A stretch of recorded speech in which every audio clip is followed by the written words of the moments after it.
কুল্লু মান আলাইহা ফান ওয়া ইয়াবকা ওয়াজহু রাব্বিকা যুল জালালি ওয়াল ইকরাম। আল্লাহু আকবার বলেন।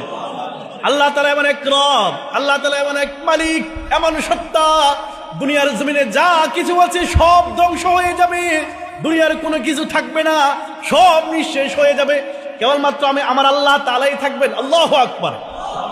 তাহলে দুনিয়ার এত গাড়ি বাড়ি, দুনিয়ার এত ক্ষমতা, দুনিয়ার এত চাকচিক্য, দুনিয়ার এত ভালোবাসা, বলে না, দুনিয়ার কোনো কিছুই থাকবে না, সব ধ্বংস হয়ে যাবে। কেবলমাত্র যে আল্লাহ তাআলা এই পৃথিবীকে সুন্দর করে সাজিয়েছেন, গাছপালা তরুলতা থেকে শুরু করে বাড়ি গাড়ি বিভিন্ন জিনিস দিয়ে আল্লাহ তাআলা দুনিয়াকে সাজিয়েছেন, একদিন সব সৌন্দর্যগুলো আল্লাহ তাআলা নিমিষেই ধ্বংস করে দিবেন। একমাত্র জাত আল্লাহ তাআলা সত্তা, তিনি একমাত্র বহাল থাকবেন। আল্লাহু আকবার।